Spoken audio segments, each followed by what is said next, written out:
সকল কাজের প্রতিদান নিয়তের উপর নির্ভরশীল। জি। তো সেজন্য আমি যে কাজটা করতেছি এই কাজের পিছনে প্রথমত দেখতে হবে যে কাজটা শরীয়তের পজিশনটা কি, শরীয়ত এই কাজকে আমাকে করতে এলাও করে কিনা, এটা হলো একটা। এলাও করার পরে এলাও করলেই শুধুমাত্র সেই কাজ করলে আপনি সওয়াব পাবেন না, যদি সেটা আপনার ইন্টেনশন সঠিক না থাকে। জি। এমনকি নামাজ পড়েও মানুষ গুনাহগার হতে পারে যদি তার রিয়া থাকে, তার অন্য কোনো উদ্দেশ্য থাকে নামাজের পিছনে। এই জন্য জি। প্রথম কথা হলো যে কোরআন যে নাজিল হয়েছে, কোরআন আল্লাহ তাআলা নাজিল করেছেন কি উদ্দেশ্যে, সেই পারপাসটা হলো যে এই কোরআন মানুষ পড়বে, তেলাওয়াত করবে, সেই কোরআনের মধ্যে আল্লাহ তাআলা যে নির্দেশ দিয়েছেন, আদেশ দিয়েছেন, নিষেধ করেছেন, আল্লাহর আদেশ এবং নিষেধগুলো সেগুলো তাদের জীবনে অ্যাপ্লাই করবে, অ্যাপ্লিকেশন বা ইমপ্লিকেশন করবে। এই কারণে মূলত কোরআন নাজিল করা হয়েছে। কোরআনকে মূলত ডিসপ্লে দেওয়ার উদ্দেশ্যে বা এটাকে তৈরি নাজিল করা হয়নি। এখন আচ্ছা। মনে করেন যে আপনার কোন দেশের সংবিধানকে বা কোনো আইনের বইকে যদি আপনার সেখানে আইনের কিছু ধারা আপনার সেখানে কোট করে রেখে দেন কোথাও, এটা এমন হতে পারে যে এখানে উদ্দেশ্য হলো যে আপনার এই বিষয়টা খুবই গুরুত্বপূর্ণ, এটাকে মানুষকে এই আইনের এই ধারার প্রতি মানুষকে দৃষ্টি আকর্ষণ করার জন্য এটার প্রতি উম সবাই যাতে এ ব্যাপারে গুরুত্ব দেয় সেটার জন্য আপনার এটাকে হাইলাইট করেছেন, এটাও হতে পারে। হুম। আবার হতে পারে জাস্ট আপনি একটা আপনি একজন লয়ার, আপনার একজন ঘরের মধ্যে কিছু কোটেশন থাকলো, একটা ঘরের বিউটিফিকেশনের জন্য করলেন, আপনার উদ্দেশ্যের উপর ডিপেন্ড করে আপনি কি আচ্ছা। করতে। কোরআন আয়াতগুলো এরকম, আপনি যদি কোরআনের আয়াতকে আপনি একটা ক্যালিগ্রাফির মাধ্যমে দেয়ালের মধ্যে সেটে রাখেন এই উদ্দেশ্যে যে এটা আমি কোরআনের পুরো কোরআন অনুযায়ী আমল করি, কিন্তু এই আয়াতটা আমার জীবনের পরিবর্তনের জন্য আমি মনে করি এই একটা আয়াত আমার জন্য যথেষ্ট, আমি এটা সবসময় আমার নখদর্পণে রাখবো, এটাকে আমার চোখের সামনে সবসময় রাখবো, এটাকে আমি সবসময় যাতে আমল করতে পারি সেই দিকে আমি খেয়াল রাখবো। এই উদ্দেশ্য যদি হয় তাহলে এটা জি। প্রশংসনীয় একটা কাজ। কিন্তু আচ্ছা। শুধুমাত্র কোরআনের ক্যালিগ্রাফির মাধ্যমে বিউটিফিকেশনের জন্য যদি এভাবে রাখা হয় তাহলে এটা কোরআনের উদ্দেশ্যের সাথে মিলে না। কোরআন যে উদ্দেশ্যে আল্লাহ তাআলা নাজিল করেছেন সেই উদ্দেশ্যের সাথে যায় না। এমনকি কোনো কোনো ওলামায়ে কেরাম এটাও বলেছেন যে মসজিদের ওয়ালে যেভাবে কোরআনের আয়াতকে খোদাই করে বিউটিফিকেশন করা হয় মসজিদের, এটাও কেউ কেউ বিদআত বলেছেন। কারণ রাসূলের যুগে এরকম প্র্যাকটিস ছিল না, সাহাবীদের যুগেও ছিল না, এগুলো পরবর্তী সময়ে আসছে। মানে মানুষ যখন এস এই বিশেষ করে ইঞ্জিনিয়ারিং ডেভেলপমেন্ট, আর্কিটেকচারের ডেভেলপমেন্ট যখন হলো, তখন পরবর্তী যুগে এগুলোর আবিষ্কার হচ্ছে। এজন্য আরেকটা হলো যে অনেক সময় দেখা যায় এটা কেন বলছে, কারণ হলো মসজিদের মধ্যে যদি সামনে খুব সুন্দর করে কোরআনের আয়াত লেখা থাকে, অনেক সময় দেখা যায় আপনি নামাজ পড়তেছেন ঠিক আছে, কিন্তু আপনার মনোযোগ চলে গেছে সেই ওয়ালের দিকে, কোরআনের আয়াতের দিকে, তাহলে দেখা গেল আপনার নামাজটি মনোযোগটি নষ্ট। এই জন্য অনেকের মতে যে মসজিদে বিউটিফিকেশন করার ক্ষেত্রে এগুলো খেয়াল রাখতে হবে, এমন কিছু করা যাবে না যেগুলো মানুষের নামাজের মনোযোগ ডিস্ট্রাক্ট করতে পারে, মনোযোগ নষ্ট করতে পারে। ঠিক তেমনি এই জন্য আপনি কোরআনের আয়াতকে ক্যালিগ্রাফার দিয়ে ডিজাইন করে বা অনলাইন থেকে কিনে সেটা ওয়ালে লাগানোর উদ্দেশ্যটা কি, সেটা হলো এখানে গুরুত্বপূর্ণ। আপনার যদি উদ্দেশ্য ভালো থাকে সেই ক্ষেত্রে আপনি করতে পারেন, কিন্তু যদি শুধুমাত্র ঘর সাজানোর উদ্দেশ্য হয়ে থাকে তাহলে সেটা কোরআনের আয়াতকে এভাবে আরো তুচ্ছ করা হলো মূলত, ওকে। এটা না করে উত্তম। যে আশা করি ক্লিয়ার হয়েছে। জি, জাযাকাল্লাহ খাইর, জাযাকাল্লাহ খাইর। মাসুম আহ ভাই, জি বলেন। এই রিলেটেড আমার একটু কোশ্চেন আছে। আতর ভাই যেটা করলেন, হ্যাঁ, যেটা দেখা যায় মসজিদে, দেখা যায় আসলে বেশ কিছু মসজিদে আদগার থাকে, যে ডেইলি আদগার, তো ওইটা তো একটু পাশাপাশি থাকে। ওইটা মানে ওয়ান অফ দ্য মেইন উদ্দেশ্য হলো যে ফজর মানে নামাজের পরে, ফরজ নামাজের পরে ওগুলো আমাদের পড়া। আর নামাজ আমি যখন পড়বো আমার তো দৃষ্টি এদিকে থাকবে না কখনোই, আমার তো দৃষ্টি থাকবে হয় সেজদার দিকে, অথবা আমি যখন বসবো তখন মনে হয় বসার সময় ডান দিকে, আমার তো কখনোই ওদিকে দৃষ্টি যাবে না। তাহলে তো আমি ডাইভার্ট হয়ে গেলাম। কিন্তু নামাজের পরে যে আদগার গুলো পড়তে হয়, অনেক সময় দেখা যায় ওগুলো থাকলে সুবিধা হয়, আমি হয়তো ভুলে যাই। কেউ কেউ এইভাবে বলে, তাহলে এই লজিকটা কি ঠিক আছে? আমি তো এটা বললামই যে আপনার উদ্দেশ্যটা কি সেটা হলো গুরুত্বপূর্ণ।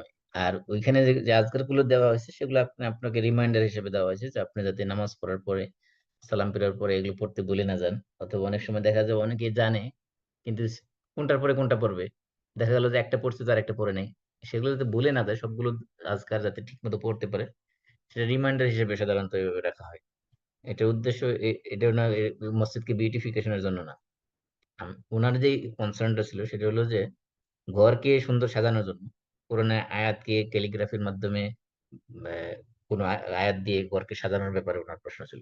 মসজিদ কেন্দ্রিক ওই জি। ধরনের প্রশ্ন ওনার ছিল না।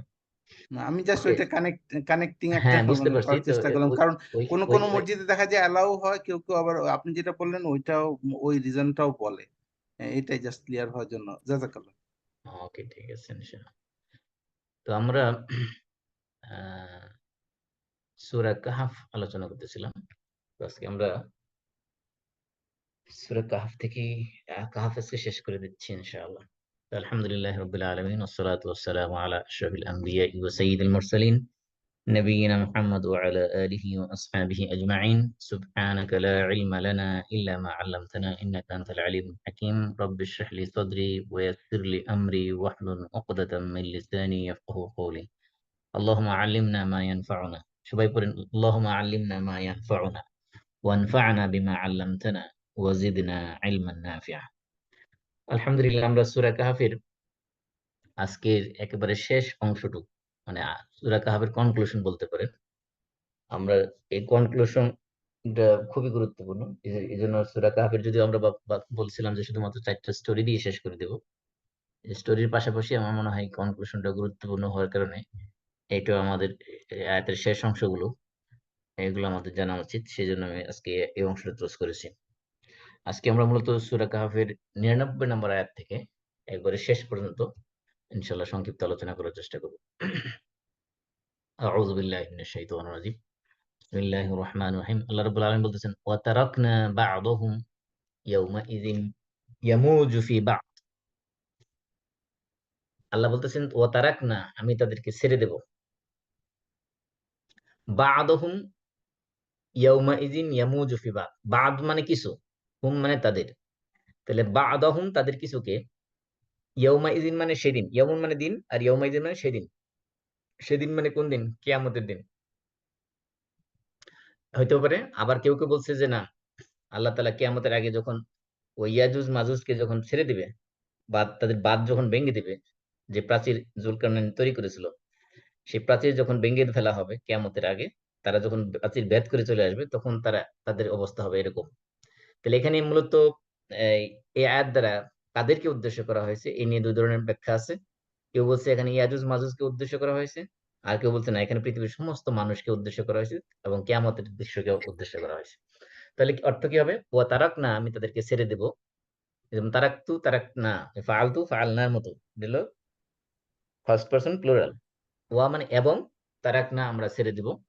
বা আদহুম, তারাকতু ফেল এবং এর মধ্যে না হলো ফাইল, মানে নাহনু হলো ফাইল, আর বাদু হলো মফুল বিহি। বাদ মুদাফ, হুম হলো মুদাফ ইলাইহি, মুদাফ মুদাফ ইলাইহি মিলে মফুল বিহি। ওয়া তারাকনা বা'দাহুম, তাদেরকে তারাকনা তাদেরকে ছেড়ে দেবো, এমন অবস্থায় ছেড়ে দেবো যে বা'দুহুম ইয়ামুজু, বা'দুহুম ইয়াউমা ইযিন ইয়ামুজু ফি বা'দ। বা'দুহুম তাদের কিছু, ইয়াউমা ইযিন সেদিন, ইয়ামুজু মাজা ইয়ামুজু মানে হলো মাউজ মানে শাব্দিক অর্থ হলো ঢেউ, তরঙ্গ, ওয়েভ। আপনার সমুদ্রের তরঙ্গ যখন, ঢেউ যখন শুরু হয়, তখন ঢেউ যখন যেমন একটার উপর আরেকটা আছড়ে পড়ে, ঢেউয়ের পানি, আল্লাহ তাআলা বলতেছেন যে সেদিন ওই ইয়াজুজ মাজুজ যখন তারা ওই বাঁধ ভেঙে যখন তারা বেরিয়ে আসবে, তাদের সংখ্যা এত বিশাল পরিমাণে হবে, তারা একজন আরেকজনের উপরে হুমড়ি খেয়ে পড়বে, এক দল আরেক দলের উপর হুমড়ি খেয়ে পড়বে। এটা হতে পারে। আবার কারো কারো মতে এখানে কিয়ামতের অবস্থা বোঝানো হয়েছে, কিয়ামতের ময়দানে মানুষ যখন উপস্থিত হবে, তখন এরকম হুমড়ি খেয়ে পড়বে একজন আরেকজনের উপর। অথবা কেউ বলছে যে জাহান্নামের অবস্থা বোঝানো হয়েছে। যেটি হোক, এখানে যেহেতু এই আয়াতের আগেই ইয়াজুজ মাজুজের ঘটনা এবং যুলকারনাইনের ঘটনা আলোচনা করা হয়েছে, তো আমরা এটাকেই প্রেফারেন্স দিতে দিতে পারি যে সেদিন তারা যখন বের হবে, তখন তারা এমন ভাবে বের হবে, যেহেতু তাদের সংখ্যা খুব প্রচুর হবে, সেই মানুষগুলো একেবারে হুমড়ি খেয়ে পড়বে একজন আরেকজনের উপর বের হওয়ার সময়। মা ইয়ামুজু মানে হলো ঢেউয়ের আশ্রে পড়া, এটাকে একটা এই অর্থ, মানে অবস্থাটাকে একটা বাস্তব রূপ দিয়ে বোঝানোর জন্য একটা উদাহরণ, দৃষ্টান্ত হিসেবে পেশ করা হয়েছে, যে ঢেউ যেরকম একটার উপর একটা আশ্রে পড়ে, মানুষগুলো যে এভাবে যখন বেরিয়ে যাবে তখন তারা বের হওয়ার সময় এরকম একজন আরেকজনের উপরে পড়বে।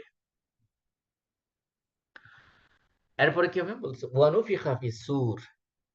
আবার এটা যে আমরা কিয়ামতের দৃশ্য নেই, সেক্ষেত্রে হতে পারে যে জাহান্নামীরা একজন আরেকজনের উপরে, জাহান্নামের ভিতরে তারা আরেকজন আরেকজনের উপরে এরকম ঢেউয়ের মতো আশ্রে পড়বে, এটাও হতে পারে। তারপরে আল্লাহ বলছেন ওয়া মানে এবং নুফিখা, নাফাখা ইয়ানফুকু মানে ফু দেওয়া, তা নুফিখা মানে ফু দেওয়া হবে। তো ফু দেওয়া হবে এখানে এটা প্যাসিভ নেওয়া হয়েছে, কারণ কি? কারণ আমরা জানি সবাই যে আল্লাহ তাআলা একজন ফেরেশতা নির্ধারণ করে রেখেছেন যিনি সিংহায় ফুক দিবেন কিয়ামতের আগে। সেই ফেরেশতার নাম হলো কি? ইসরাফিল আলাইহিস সালাম। তো ইসরাফিল আলাইহিস সালাম ওনাকে আল্লাহ তাআলা সৃষ্টি করেছেন শুধুমাত্র একটা কাজের উদ্দেশ্যে, সেটা হলো কিয়ামতের জন্য তিনি সিংহায় ফুক দিবেন। এই জন্য আল্লাহ রাসূল বলছেন যে আমি কিভাবে দুনিয়ার নিয়ামত ভোগ করতে পারি, অথচ ইসরাফিল আলাইহিস সালাম তিনি তার কানকে পেতের মনোযোগ দিয়ে রেখেছেন, তার মাথাকে নুয়ে রেখেছেন, যে আল্লাহ রাব্বুল আলামিন কখন থেকে আদেশ করবেন সেই আদেশ শুনে সিংহায় ফুক দেওয়ার জন্য। তা আল্লাহ তাআলা বলছেন ওয়া নুফিখা ফিস সূর, এবং নুফিখা মানে ফু দেওয়া হবে, ফিস সূর, সূর মানে হলো সিংহা। আহ, তাহলে ফি মানে মধ্যে, সূর মানে সিংহা, তাহলে সিংহার মধ্যে কি দেওয়া হবে? ফুক দেওয়া হবে। তারপরে কি হবে? ফাজামা'নাহুম জামআ, জামা'নাহুম জামআ, এই জামআ থেকে জামআ হলো মফউল মুতলাক। আমরা মফউল পড়েছিলাম কয়েক প্রকার, এর মধ্যে একটা ছিল মফউল মুতলাক। মফউল মুতলাকের তিনটা কাজ থাকে আমরা জানি। একটা কাজ হলো যে এমফেসিস দেওয়া, কোন জিনিসের প্রতি তাকিদ দেওয়া বা গুরুত্ব দেওয়া, এখানে গুরুত্ব দেওয়ার অর্থে আসছে। তো ফাজামা'না, যাতে জামা'তু জামা'না, ফাআলতু ফাআলনার মতো। ফা মানে অতঃপর, জামা'না আমি তাদেরকে একত্রিত করব, হুম জামা'না আমরা একত্রিত করব, হুম মানে তাদেরকে, তাদেরকে কাদেরকে? এটা যদি ইয়াজুজ মাজুজের ক্ষেত্রে নেন তাহলে ইয়াজুজ মাজুজ সমস্ত লোককে হতে পারে, অথবা যদি কিয়ামতের আলোচনা করেছে কিয়ামতের সমস্ত মানুষকে,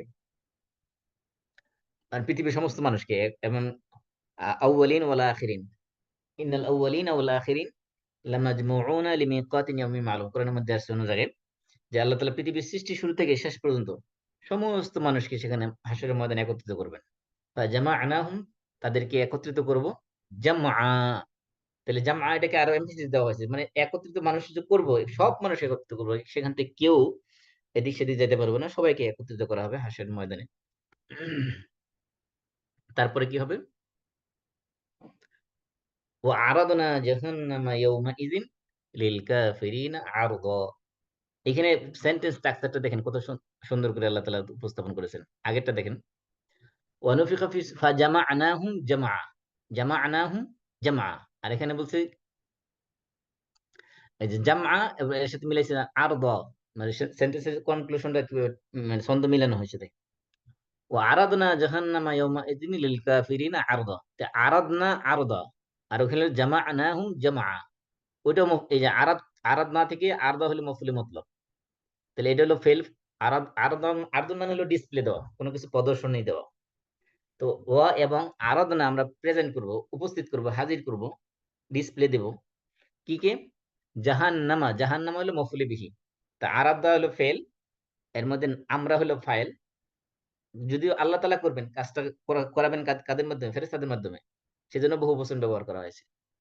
আর মূলত আল্লাহ তাআলা বলছেন আমি জমা করব, আমি উপস্থিত করব। আরাধনা মানে উপস্থিত করব, জাহান্নামা জাহান্নামকে, তো জাহান্নাম হলো কি এখানে মফউল বিহি। ও আরাধনা জাহান্নামা, আমি জাহান্নামকে উপস্থিত করব, ইয়াউমা ইযিন মানে সেই দিন, লিল কাফিরিনা, কাদের জন্য? কাফেরদের জন্য। তো কাফিরিনা এটা হলো সাউন্ড ম্যাসকুলিন প্লুরাল, এটা রফার অবস্থায় কি হয়? ওয়াও নুন দ্বারা, আর নসব এবং জরের অবস্থায় হয় ইয়া নুন দ্বারা। তো এখানে যেমন লাম যেহেতু হরফে জর আসছে লিল কাফিরিন, এই জন্য এটা কি আছে? লাম হরফে জের কাজকে জের দেওয়া, মানে জরের অবস্থায়, সেই জন্য এখানে ইয়া নুন দ্বারা হয়েছে। তাহলে কাফিরুন ছিল, এটা কি হয়ে গেছে? কাফিরিন হয়ে গেছে। ও আরাদনা আমি উপস্থিত করব, জাহান্নামা জাহান্নামকে, ইয়াউমা ইদিন সেই দিন, লিল কাফিরিনা কাফিরদের জন্য, আরদ, আরদা মানে একেবারে চাক্ষুষ, মানে এখানে আরাদনা আরদা মানে উপস্থিত করবো, যে উপস্থিতটাকে আরো গুরুত্ব দিয়ে বোঝানো হয়েছে যে এমন ভাবে উপস্থিত করবো যে তাদের সামনে তারা দেখতে পাবে, চোখ চাক্ষুষ একেবারে। অর্থাৎ এই জাহান্নামে যাওয়ার আগেই কাফেরদেরকে জাহান্নাম দেখানো হবে, তাদের সামনে এটা ডিসপ্লে হিসেবে রাখা হবে, যাতে তারা আগের থেকে দেখে ভয়ে আতঙ্কগ্রস্ত হয়ে পড়ে। তাদেরকে ভীতিপদ, তাদের এমন লাঞ্ছিত অবস্থা, চেহারা তাদের মলিন হয়ে যাবে ওই জাহান্নাম দেখার পরেই। জাহান্নাম যখন গর্জন করতে থাকবে তাদেরকে, সেখানে ফেরেশতারা শিকল দিয়ে জাহান্নামকে, জাহান্নাম যখন রাগে ফেটে গোস্সায় ফেটে পড়বে, জাহান্নাম যখন জাহান্নামীদেরকে আহ গ্রাব করার জন্য চেষ্টা করবে, তখন ফেরেশতারা জাহান্নামকে টেনে হেঁচড়ে ধরে রাখবে শিকল দিয়ে। এই জন্য আল্লাহ তাআলা বলছেন, আমি সেদিন জাহান্নামকে কাফেরদের জন্য উপস্থিত করবো, প্রেজেন্ট করবো, তাদের সামনে ডিসপ্লে হিসেবে তাদেরকে দেখাবো। এই সেদিন মানুষ কাফেররা ভয়ে আতঙ্কে জাহান্নামের দিকে তাকাইতেও পারবে না, এই চোখের একটু গোপনে গোপনে একটু একটু তাকানোর চেষ্টা করবে, মানে এতটা ভয়ঙ্কর, এতটা লাঞ্ছিত অবস্থায় সেখানে থাকবে। কেন তাদেরকে তাদের সামনে জাহান্নামকে উপস্থিত করা হবে? কারণ জাহান্নাম, তারা দুনিয়াতে থাকতে তারা জাহান্নামকে বিশ্বাস করতো না, পরকাল আছে, জাহান্নাম আছে, এগুলো তারা বিশ্বাসই করতো না। সেদিন তাদেরকে চাক্ষুষ দেখানো হবে, চোখের সামনে তাদেরকে পেশ করা হবে, যাতে তারা এবার আর অস্বীকার করার কোনো সুযোগ না পায়। আর আল্লাহ তো বলতেছেন, কোন কোন কাফেরদেরকে, কাফেরদের সামনে জাহান্নাম পেশ করা হবে? আল্লাযীনা কানাত আ'য়ুনুহুম ফি গিতাইন আন যিকরি। আল্লাযীনা মানে যারা, কানাত আ'য়ুনুহুম, কানা এটা হলো ফেইলে নাকিস। আমরা জানি কানার কতগুলো সিস্টার আছে, কানা, সরা, আসবা, আমসা, আদহা, বাতা, জল্লা, এগুলো ওই যে লাইসা, মা জালা, মা বারিহা, মা ফাতিয়া, মান ফাক্কা, মা দামা, লাইসা, এই যে কানার সিস্টার যেগুলো আছে, এগুলো কাজ কি? কানার সিস্টার গুলো, এগুলো সাধারণত মুবতাদা খবরের আগে আসে। মুবতাদাকে কি দেয়? রফা দেয়, খবরকে নসব দেয়, আমরা পড়েছিলাম। তাহলে কানাত, কানাত, কানাত কেন হয়েছে? কারণ আয়ুন এটা বহু বচন, আর আমরা জানি আরবি ভাষায় সমস্ত ব্রোকেন প্লুরাল যেগুলো আছে, যেটা আরবিতে আমরা বলি জমা মুকাসসার, এই ব্রোকেন প্লুরাল গুলো সাধারণত আরবি গ্রামারে ফিমেল হিসেবে কাউন্ট করা হয়। সেই জন্য আয়ুন যেহেতু ফিমেল হিসেবে নেওয়া হয়েছে, এই জন্য কানাত হয়েছে, ফিমেল শব্দ নেওয়া হয়েছে ফেলকে। আল্লাযীনা কানাত আয়ুনুহুম, যাদের চক্ষুগুলো থাকবে, চক্ষুগুলো ছিল, কানাত মানে ছিল, ফি গিতাইন, গিতা মানে হলো আবরণ, ঢাকনা। আমরা যে পাতিলের উপরে যে ঢাকনা ইউজ করি রান্না করার সময়, এটাকে আরবিতে গিতা বলা হয়। অর্থাৎ তাদের চোখগুলো ছিল কি? ঢাকা ছিল। কোত্থেকে? আন যিকরি, যিকরিন মানে আমার স্মরণ থেকে, মানে আমার স্মরণ থেকে বলতে বোঝানো হয়েছে আল্লাহ তাআলার নির্দেশ থেকে। এখানে যিকির আল্লাহ তাআলার নিদর্শন থেকে, আল্লাহ তাআলা যে নিদর্শন দুনিয়াতে দিয়েছেন, আল্লাহ সৃষ্টির মধ্যে নিদর্শন দিয়েছেন, নবী রাসূলদের মাধ্যমে মুজিজা দিয়েছেন, নিদর্শন দিয়েছেন, এবং কোরআনের মধ্যে নিদর্শন দিয়েছেন। এই সবগুলো নিদর্শন কি তারা তাদের চোখ থাকা সত্ত্বেও সেগুলো তারা দেখে নাই? তাদের চক্ষু কি ছিল? চোখের মধ্যে আবরণ দেওয়া ছিল, ঢাকনা দেওয়া ছিল।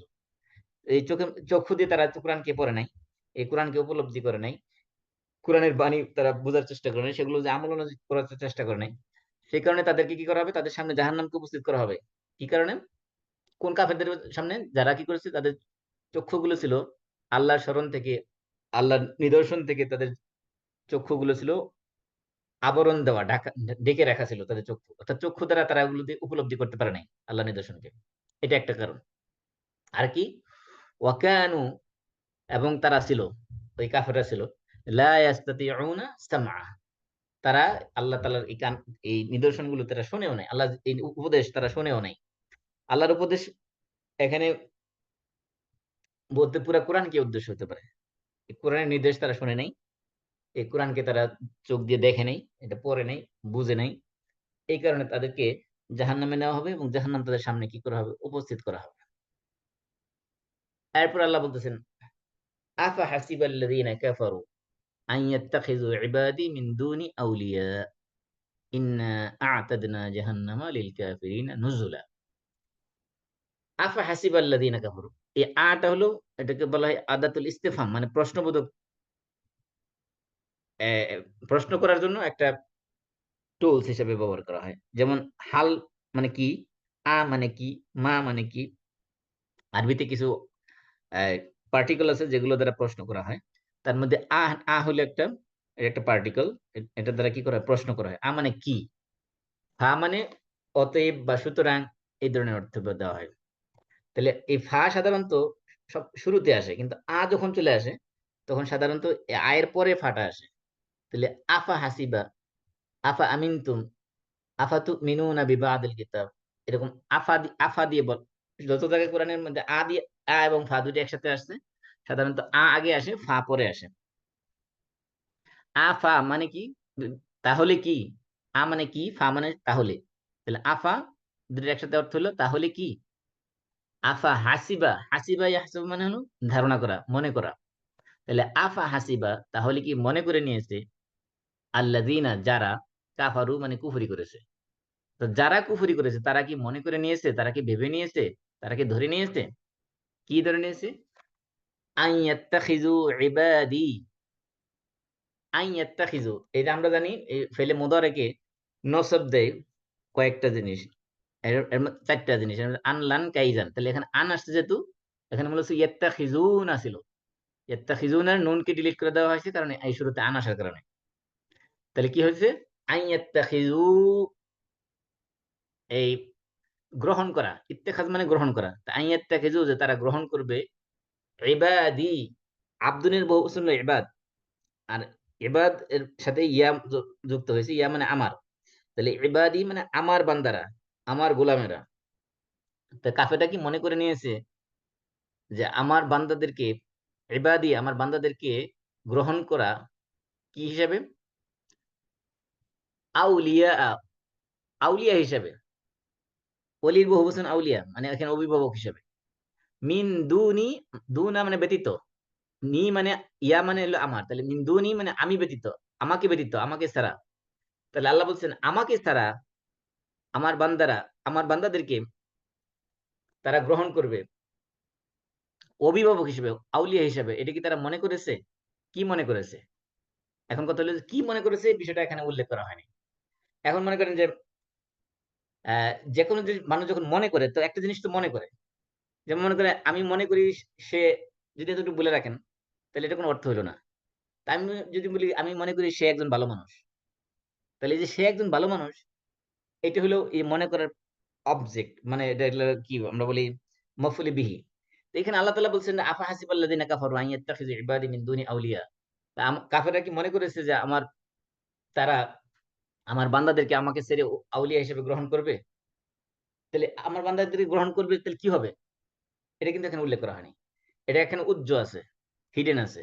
তার মানে বোঝা যাচ্ছে আল্লাহ তাআলা বলতে চাচ্ছেন যে আমার কাফেররা কি মনে করে নিয়েছে যে আমার বান্দাদেরকে, এখানে বান্দা বলতে বহু বচন ব্যবহার করেছে, বান্দাদেরকে বলা হয়েছে কারণ কি, কারণ আল্লাহর সৃষ্টি যারা, তারা সবাই আল্লাহর বান্দা, কারণ সবাই আল্লাহর কি করে, গোলামি করে, আল্লাহ দাসত্ব করে। এই জন্য যারা মূর্তি পূজা করে, তারা কখনো সূর্যকে পূজা করে, কখনো চন্দ্রকে পূজা করে, কখনো তারকাকে পূজা করে, কখনো ফেরেশতাদেরকে পূজা করে, কখনো মূর্তিদের পূজা করে। এই জন্য এখানে বহু বছর নেওয়া হয়েছে। আবার কখনো তারা আউলিয়াদেরকেও পূজা করে, বড় বড় অলি আউলিয়াদেরকেও পূজা করে। এই জন্য বলতেছে আল্লাহ তাআলা বলতেছেন কাফেরা কি মনে করে নিয়েছে যে আমার বান্দাদেরকে তারা আউলিয়া হিসেবে গ্রহণ করলে এটা তাদের জন্য কল্যাণকর হবে। এই যে তাদের জন্য কল্যাণকর হবে, এটা কিন্তু এখানে উল্লেখ করা নাই। তাহলে এখানে যে ধারণা করে নিয়েছে, যে ধারণার বিষয়টা কি সেটা এখানে হিডেন রাখা হয়েছে। কারণ যখন কোনো কিছু হিডেন রাখা হয়, তখন সেখানে মানুষ একাধিক জিনিস চিন্তা করার সুযোগ পায়। মনে করো, মনে করুন যদি কেউ যদি বলে আমি এই কাজটা নিষেধ করছি, তোমরা এটা কেউ করবে না, যদি করো, যদি করো বলে যদি থাইমা যদি যায়, তাহলে মানুষ কি করবে, মানুষ চিন্তা করবে যদি করলে কি হইতে পারে, সম্ভাব্য পানিশমেন্ট কি হইতে পারে, সব কিছু এখানে মানুষ চিন্তা করতে থাকে। তো এই জন্য অনেক সময় আছে কথা বলার চেয়ে না বলার মধ্যে মিনিং বেশি থাকে। তাহলে যদি বলা হয় যে এখানে আল্লাহ তাআলা বলছেন যে আমার কাফেররা কি মনে করে নিয়েছে যে আমার বান্দাদেরকে তারা আউলিয়া হিসেবে গ্রহণ করলে কি হবে, সেটা আল্লাহ বলে নাই।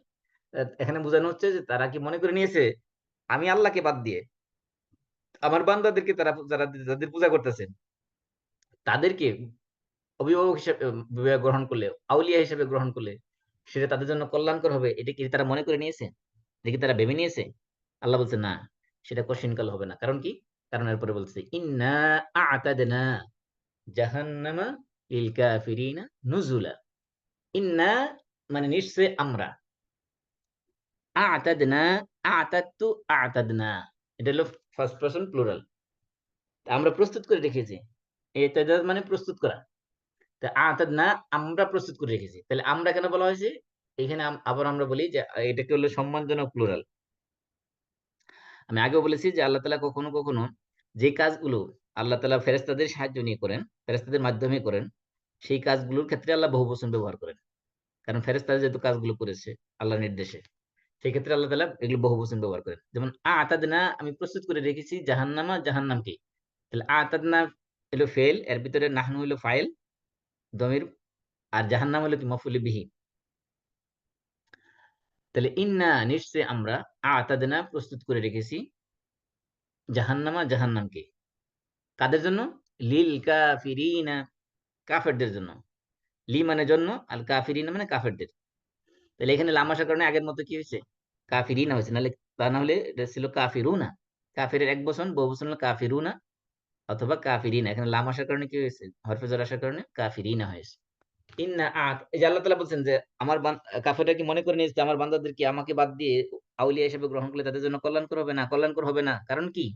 কারণ আল্লাহ বলছেন যে ইন্না আতাদনা লিল কাফিরিনা জাহান্নামা নুজুলা। ইন্না আতাদনা জাহান্নামা লিল কাফিরিনা নুজুলা, যে নিশ্চয় আমি কাফেরদের জন্য জাহান্নামকে বানাইছি কি নুজুল। নুজুল মানে কি? নুজুল আমরা যে মঞ্জিল বলি, মঞ্জিল বা মানজিল, মানজিল মানে বাসস্থান, এই নজুল থেকেই মানজিল আসছে। নুজুল মানে হলো যে মেহমানকে, বাসার মধ্যে কোনো মেহমান আসলে, বেড়াইতে আসলে তার সামনে তার আপ্যায়নের জন্য যা কিছু উপস্থিত করা হয় সেগুলোকে বলা হয় নুজুল। তাহলে এই জন্য আল্লাহ বলছে আমি কাফেরদের জন্য কি বানাইছি? জাহান্নামকে মেহমানদারির জায়গা বানাইছি তাদের জন্য। কাফেরদেরকে আল্লাহ মেহমানদারি করবেন জাহান্নামে। কি দিয়ে মেহমানদারি করবেন? সেখানে জাক্কুম দিবেন, সেখানে হামিম দিবেন, হ্যাঁ, এগুলো দিয়ে তাদেরকে মেহমানদারি করবে। আল্লাহ বলছে আমি কাফেরদের জন্য প্রস্তুত করেছি জাহান্নামের মেহমানদারি করার জন্য। জাহান্নামকে কাফেরদের জন্য প্রস্তুত করেছি কি জন্য? কি হিসাবে? তাদের মেহমানদারির জন্য, আপ্যায়নের জন্য, তাদেরকে, অর্থাৎ তাদের বাসস্থান হিসেবে থাকার জন্য। এরপর আল্লাহ বলতেছেন, এইখান থেকে বিষয়টা খুবই গুরুত্বপূর্ণ, আমাদের প্রত্যেকে গুরুত্ব দেওয়া উচিত। সেটা হলো আল্লাহ তাআলা এখানে যারা পৃথিবীতে যারা ব্যর্থ, যারা আনসাকসেসফুল পিপল, তাদের এখানে ডেফিনিশন দেওয়া হচ্ছে যে কারা সফল কাম নয় পৃথিবীতে। আমরা অনেক সময় সফলতা মনে করি যে পৃথিবীতে বড় জব পাওয়া, বড় পজিশন হোল্ড করা, বড় পলিটিক্যাল পাওয়ার অর্জন করা, বড় বাড়ির মালিক হওয়া, বড় গাড়ির, দামি গাড়ির মালিক হওয়া, বড় একাডেমিক ডিগ্রি অর্জন করা, এগুলোকে আমরা সফলতার মানদণ্ড হিসেবে, ক্রাইটেরিয়া হিসেবে মনে করি। আল্লাহ তাআলা বলতেছেন ব্যর্থ লোকজন কারা? সবচেয়ে লুজার, সবচেয়ে আনসাকসেসফুল পিপল পৃথিবীতে কারা, তাদের সংজ্ঞা দেওয়া হচ্ছে এখানে। কুল, আল্লাহ বলতেছেন কুল, হে নবী আপনি বলুন। কোরআনের মধ্যে যত জায়গায় কুল আছে, কুল মানে আপনি বলুন। এখানে আপনি বলুন কাকে বোঝানো হয়েছে? রাসূলকে আল্লাহ তাআলা আদেশ করতেছেন, হে রাসূল আপনি বলে দেন তাদেরকে। কুল, হে রাসূল আপনি বলে দেন। হাল নুনাব্বিউকুম, হাল মানে কি? মা মানেও কি, আ মানেও কি, হাল মানেও কি। আরবিতে প্রশ্ন করার জন্য তিনটা পার্টিকেল কমন ইউজ করা হয়, সেগুলো আ, একটা হলো মা, একটা হলো হাল। এই যে একটু আগে গেছে আফা হাসিবতুম, আ হলো প্রশ্নবোধক। তাহলে হাল মানে কি? নুনাব্বিউকুম, তাহলে নাব্বা ইউনাব্বিউ মানে হলো সংবাদ দেওয়া, খবর দেওয়া। আর আমরা জানি খবর আর নাবা দুইটা যদিও সংবাদ অর্থে ব্যবহার করা, কিন্তু আমরা সূরা নাবার যখন আলোচনা করেছিলাম তখন আমরা বলেছিলাম যে নাবা মানে হলো খুব সিরিয়াস সংবাদ। নরমাল কোনো খবরকে নাবা বলা হয় না। খবরকে খবর বলা হয়, যে কোনো নরমাল খবরকে খবর বলা হয়। কিন্তু যখন কোনো সিরিয়াস নিউজ থাকে, ইম্পর্টেন্ট কোনো কথা থাকে, সেটাকে আরবিতে নাবা বলা হয়। সেই জন্য বলা হয়েছে হাল নুনাব্বিউকুম, নাব্বা ইউনাব্বি মানে সংবাদ দেওয়া, কুম মানে তোমাদেরকে। তাহলে উনাব্বিউ নুনাব্বিউ, নুনাব্বিউ এটা কি? First person plural. কুম মানে তোমাদেরকে। তাহলে হাল নুনাব্বিউকুম, হে রাসূল আপনি বলে দিন আমি কি তোমাদেরকে গুরুত্বপূর্ণ একটা সংবাদ দেব? কি ব্যাপারে? তোমাদেরকে একটা গুরুত্বপূর্ণ বিষয়ে সংবাদ দেব, সেই বিষয়টা কি? বিল আখসারিনা আমালা। নাবা বি মানে কোন বিষয়ে সংবাদ দেওয়া। আল আখতারিন, আখসার মানে হলো একবারে লুজার, ক্ষতিগ্রস্ত, আনসাকসেসফুল। এইটা হলো আখতার, হলো এটা হলো ইসমে তাবদীল। ইসমে তাবদীল হলো একেবারে এটাকে সুপারলেটিভ ফর্মে ইউজ করা হয়েছে, সবচেয়ে বেশি ক্ষতিগ্রস্ত। যেমন আমরা বলি কাবীর মানে আরবিতে বড়, আর আকবার মানে একেবারে গ্রেটেস্ট। এজন্য আমরা বলি আল্লাহু আকবার, আল্লাহ হলো গ্রেটেস্ট। আকবার হলো এটা কি সুপারলেটিভ ফর্মে। ঠিক তেমনি খাস, খাসের মানে ক্ষতিগ্রস্ত, আর আকসার মানে একেবারে সবচেয়ে বেশি ক্ষতিগ্রস্ত। এই জন্য আখতার এটার বহুবচন হলো আখতারুনা। আর এটা যেহেতু বা আসছে আগে শুরুতে, বি হরফে জের, হরফে জের কাজ হলো জ্বরের অবস্থায় নিয়ে যাওয়া শব্দকে, এই জন্য এখানে কি হয়েছে, আখতারুনা না হয়ে কি হয়েছে, আখতারিনা হয়েছে। আল্লাহ বলছেন হাল নুনাব্বিউকুম, হে রাসূল আপনি বলে দিন, কুল মানে হে রাসূল আপনি বলে দিন, হাল নুনাব্বিউকুম আমি তোমাদের কি সংবাদ দেব, বিল আখতারিনা সবচেয়ে ক্ষতিগ্রস্ত লোকদের ব্যাপারে। কি কোন দিক থেকে ক্ষতিগ্রস্ত? আমালা, আমলের দিক থেকে। আমরা পৃথিবীতে যত কাজ করি সবগুলি আমল। আমরা দুনিয়ার জন্য কাজ করি আর আখিরাতের জন্য কাজ করি, সবগুলি আমল। এই সমস্ত আমলের দিক থেকে এর মধ্যে সবচেয়ে বেশি ক্ষতিগ্রস্ত কারা? কাজ করলো দুনিয়াতে কিন্তু কোনো রেজাল্ট পেল না, অথবা রেজাল্ট তার ধ্বংসের কারণ হলো। সেজন্য আল্লাহ বলছেন সবচেয়ে হে রাসূল আপনি বলে দিন, তোমাদেরকে কি আমি বলে দেব যে পৃথিবীতে, দুনিয়াতে বা আখিরাতে যেটি হোক, যেখানেই হোক না কেন, কাজের দিক থেকে সবচেয়ে বড় ক্ষতিগ্রস্ত লোক কারা? এরপর আল্লাহ তাআলা বলছেন সংবাদ, প্রথমে একটা মেন্টাল প্রিপারেশন দিচ্ছেন যে তোমাদের কি বলে দিব সবচেয়ে ক্ষতিগ্রস্ত লোক কারা। এখন বলতেছে তো কারা, এখন পরিচয় দেওয়া হচ্ছে তাদেরকে, সবচেয়ে ক্ষতিগ্রস্ত লোক হলো এরা। কারা? আল্লাযীনা দাল্লা সা'য়ুহুম ফিল হায়াতিদ দুনিয়া, নাউযু বিল্লাহ। আল্লাহ বলছেন যাদের, আল্লাযীনা যারা, দল্লা মানে, দল্লা ইয়াদুল্লু মানে পথভ্রষ্ট হওয়া, শাব্দিক অর্থ। দল্লা মূলত এটা কোরআনের মধ্যে বহু অর্থে ব্যবহার করা হয়েছে, কমপক্ষে ৬টা কমন অর্থে ব্যবহার করা হয়েছে দল্লা শব্দটা। একটা অর্থ হলো কুফর অর্থে ব্যবহার করা হয়েছে, আরেক অর্থ পাপের অর্থে ব্যবহার করা হয়েছে, আরেকটা হলো অনুপস্থিত থাকার অর্থে ব্যবহার করা হয়েছে, আরেকটা হলো ভুলে যাওয়ার অর্থে ব্যবহার করা হয়েছে, আরেকটা হলো অমনোযোগী হওয়ার অর্থে ব্যবহার করা হয়েছে, আবার কখনো কোনো বিষয়ের ডিটেলস না যাওয়ার ক্ষেত্রে ব্যবহার করা হয়েছে। এই জন্য কোন অর্থে এই দল্লা শব্দ ব্যবহার করা হয়েছে কোরআনের মধ্যে সেটা বোঝা যাবে ওই কনটেক্সটের আলোকে। সিয়াক সাবাক, আরবিতে বলে সিয়াক এবং সাবাক, আর ইংলিশে আমরা বলি কনটেক্সট। এই কনটেক্সটের আলোকে বুঝতে হবে যে এখানে এই ৬টা অর্থের কোন অর্থে নেওয়া হয়েছে। আল্লাহ তাআলা বলছেন পৃথিবীতে কাজের দিক থেকে সবচেয়ে লুজার, সবচেয়ে ক্ষতিগ্রস্ত হলো সেই মানুষগুলো যাদের কাজ, যাদের কাজ কি হচ্ছে, সাইয়ুন, সাইয়ুন মানে হলো চেষ্টা প্রচেষ্টা, তাদের সাধনা, তাদের সমস্ত প্রচেষ্টা, তাদের সমস্ত এফোর্ট, সমস্ত এন্ডেভরস, তাদের সমস্ত কিছু কি হয়ে গেছে, দল্লা। দল্লা মানে এখানে পণ্ড হয়ে গেছে, মানে একবার নষ্ট হয়ে গেছে।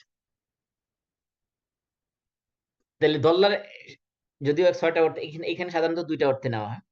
একটা হলো পথভ্রষ্ট হওয়া, মানে মিসগাইডেড হওয়া, তাদের কাজটা মিসগাইডেড ছিল, সঠিক পথে পরিচালিত হয়নি কাজটা, এটা এক অর্থ। আরেক অর্থ হলো দল্লা মানে নষ্ট হয়ে যাওয়া, তাদের কাজটা একবার বরবাদ হয়ে গেছে, পণ্ড হয়ে গেছে।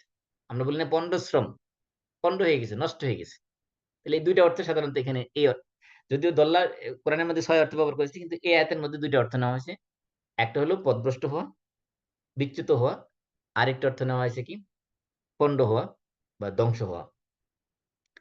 তো আল্লাযীনা দাল্লা সাইয়ুহুম ফিল হায়াতিদ দুনিয়া, যাদের সাই মানে প্রচেষ্টা, হুম মানে তাদের, তাদের সাইয়ুহুম তাদের প্রচেষ্টা কি হয়েছে, দল্লা হয়ে গেছে, মানে কি তাদের প্রচেষ্টাগুলো নষ্ট হয়ে গেছে, তাদের প্রচেষ্টাগুলো পথভ্রষ্ট হয়ে গেছে, মিসগাইডেড ছিল তাদের প্রচেষ্টাগুলো। অর্থাৎ দুনিয়াতে যা কাজ করছে সবগুলি ভ্রান্ত পথে কাজ করছে, সঠিক পথের কাজ তারা করে নাই।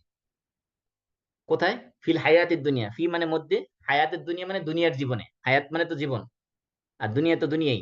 তাহলে এখানে এই যে শব্দগুলো, এগুলো আমরা জানি, হায়াত মানে হায়াত, মৌতের বিপরীত, আর দুনিয়া তো দুনিয়াই। তাহলে হায়াতুদ দুনিয়া মানে দুনিয়ার জীবনে। তাহলে হায়াতি কেন হয়েছে, এই যে ফি হরফে জের আসছে, হরফে জের কাজ হলো জের দেওয়া, সেই কারণে হায়াতিদ দুনিয়া হয়েছে। তাহলে হায়াত হলো মৌসুফ, দুনিয়া হলো তার সিফত। তাহলে মৌসুফ আর সিফতের মধ্যে আমরা জানি এরাবের দিক থেকে মিল থাকতে হবে। তাহলে হায়াতের মধ্যে জের হয়েছে, দুনিয়ার মধ্যে তো জের হওয়ার কথা ছিল, তাহলে দুনিয়া জের হলো না কেন? কারণ দুনিয়ার এটা মাবনি, এটা এরাব পরিবর্তন হবে না, এই কারণে। আর, এই, অথবা এটা এরাবটা কি কি ধরতে পারি আমরা, এটা উজ্জ ধরতে পারি, যেখানে এটা উজ্জ আছে। তাহলে ফিল হায়াতের দুনিয়া তাদের কি হয়েছে, জীবন, দুনিয়ার জীবনে তাদের প্রচেষ্টা, সমস্ত কাজ কর্ম প্রচেষ্টা সবগুলো তাদের কি হয়েছে, দুইটা হয়েছে, দল্লা হয়েছে। দল্লা হয়েছে মানে কি, হয় পথভ্রষ্ট হয়েছিল, অর্থাৎ এগুলো সঠিক পথে পরিচালিত হয়নি কাজগুলো, অথবা দুনিয়ার কাজগুলো তাদের ধ্বংস হয়ে গেছে, ধ্বংসের পথে পরিচালিত। আর কি, ওয়াহুম ইয়াহসাবুন, ওয়া এটা হলো ওয়াও হালিয়া, মানে অবস্থা, তারা দুনিয়া কাজগুলো করছে সব বাজে কাজ, মানে রং কাজগুলো করছে, কিন্তু তারা মনে মনে ভাবতো, ওহুম ইয়াহসাবুনা তারা মনে করতো, তাহলে ওই যে আফা হাসিবা, হাসিবা থেকে ইয়াহসাবু, হাসিবা ইয়াহসাবু, ইয়াহসাবানি, ইয়াহসাবুনা, এটা হলো প্রেজেন্ট ফর্মে প্লুরাল। ওয়াহুম ইয়াহসাবুনা, তারা মনে করে, তারা কি মনে করতো কি, আন্নাহুম, যে নিশ্চয়ই তারা, ইউহসিনুনা সুনআ, ইউহসিনুন, আহসানা ইউহসিনু মানে হলো উত্তম ভাবে করা, সুনআন মানে কাজ। তাহলে ইউহসিনুনা সুনআ মানে তারা উত্তম কাজ করতেছে। অর্থাৎ এই মানুষগুলো দুনিয়াতে যত কাজ করেছে সমস্ত কাজগুলো ছিল বরবাদ, সমস্ত কাজগুলো ছিল মিস গাইডেড কাজ, সমস্ত কাজগুলো ছিল সত্য বিচ্যুত কাজ, সমস্ত কাজগুলো ছিল ভ্রান্ত কাজ, সমস্ত কাজগুলো ছিল সঠিক পথ থেকে বিচ্যুত কাজ। তারপরও তারা মনে করতো তারা সুন্দর কাজ করতেছে, উত্তম কাজ করতেছে। এই জন্য আমরা অনেক সময় দেখি যে দুনিয়াতে আমরা মনে করি যে দুনিয়াবি যে অর্জন আমরা করতেছি এটাই হলো মূলত আসল কাজ। পরকালকে ভুলে যেয়া দুনিয়ার পিছনে এমন ভাবে আমরা মানে আকৃষ্ট হয়ে পড়ি, মনে করি যে আমরা সফলতা অর্জন করে ফেলছি, দুনিয়া এবং আখিরাত সব কামাই করে ফেলছি। কিন্তু কেউ যদি আখিরাতকে বাদ দিয়ে শুধু দুনিয়াকে নিয়ে পড়ে থাকে, দুনিয়ার সফলতাকে সে মূল টার্গেট বানিয়ে ফেলে, তখন তার দুনিয়াও ক্ষতিগ্রস্ত আর আখিরাতেও ক্ষতিগ্রস্ত।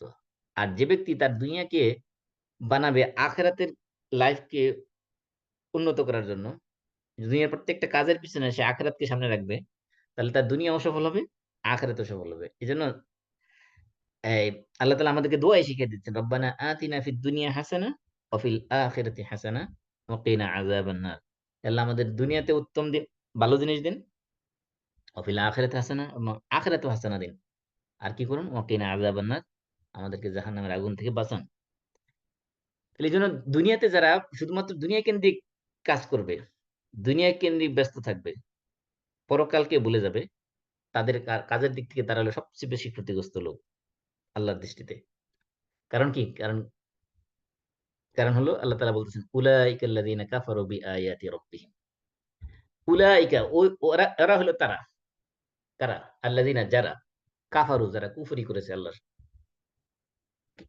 কুফরি করেছে কিসের, বিআয়াতি রাব্বিহিম, তাদের রবের আয়াতকে। কাফারার সাথে সিলা হলো বি, কাফারার সাথে এটা আমরা যে অ্যাপ্রোপ্রিয়েট প্রিপোজিশনের মতো, কাফারা বি, আমানা বি, এগুলোর সাথে কাফারার সাথে সব বি আসে, আমানার সাথে বি আসে, ইমানের সাথে বি আসে, কাফারার সাথে বি আসে।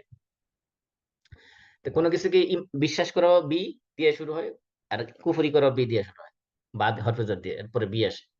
তাহলে উলাইকা আল্লাযিনা, এরা হলো সেই লোক যারা কি করেছে, কাফারু, যারা কুফরি করেছে। কিসের কুফরি করেছে, বিআয়াতি রাব্বিহিম, তাদের রবের আয়াতকে। আয়াত, আয়াতের বহুবচন হলো আয়াত।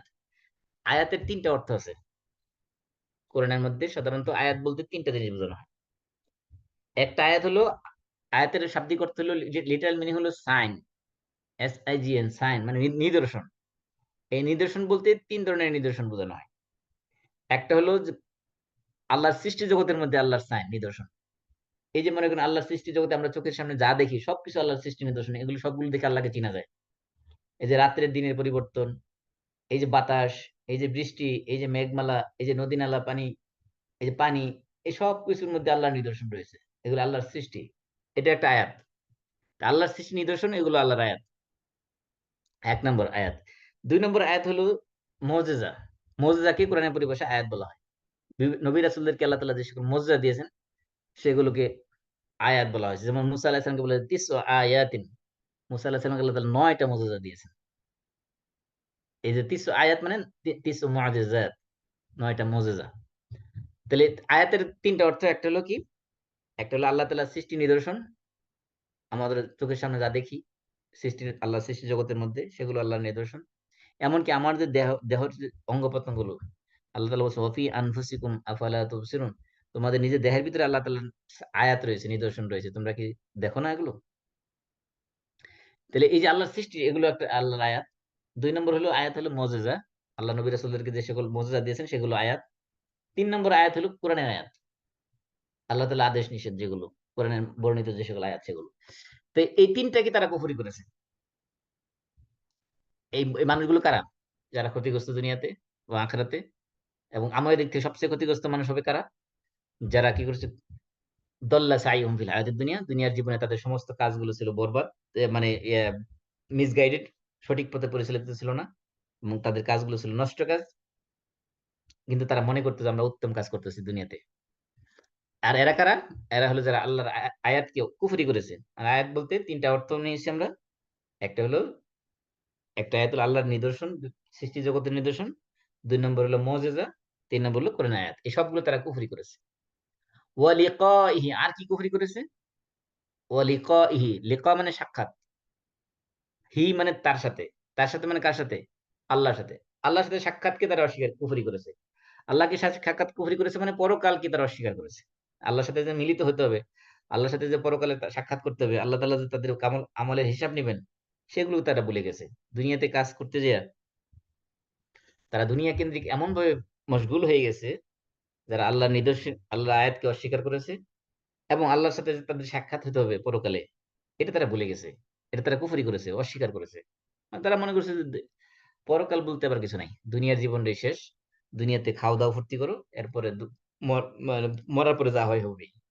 এমনকি এক মুসলিম, আমার পরিচিত এখানে এডমন্টনে একজন, সে আছে, সে বলে যে মরার পরে যা হয় তা, একটা কিছু হবে তো হবেই, ওগুলো নিয়ে এত বাবা টাবার দরকার নেই। চিন্তা করুন, সে কিন্তু একজন মুসলিম পরিবারের সন্তান এবং একজন একজন আইটি স্পেশালিস্ট এবং একজন পিএইচডি হোল্ডার।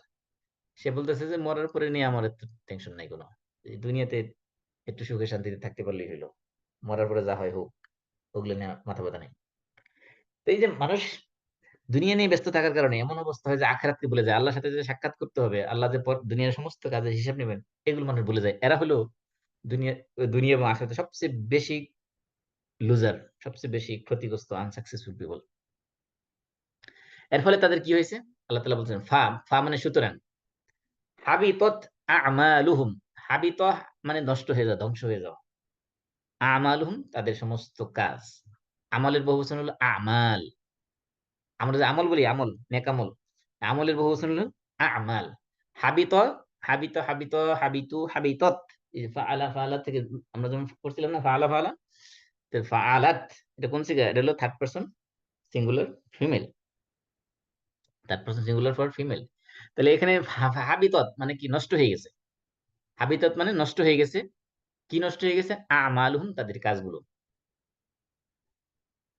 তারা যেহেতু আল্লাহর সাথে কুফরি করেছে, আল্লাহর পরকালকে অস্বীকার করেছে, আল্লাহর আয়াতকে কুফরি, আয়াতের সাথে কুফরি করেছে, আল্লাহর সাথে সাক্ষাৎকে অস্বীকার করেছে, অর্থাৎ পরকাল আল্লাহর সাথে মিলিত হতে হবে, আল্লাহর সাথে সাক্ষাৎ করতে হবে, হিসাব দিতে হবে, জান্নাত জাহান্নামের বিষয়ে, পরকালের যত ইস্যু আছে সবকিছুকে তারা অস্বীকার করেছে। সেজন্য তাদের আমল কি হয়ে গেছে? আমল বরবাদ হয়ে গেছে। فحبطت أعمالهم فلا نقيم لهم يوم القيامة وزنا।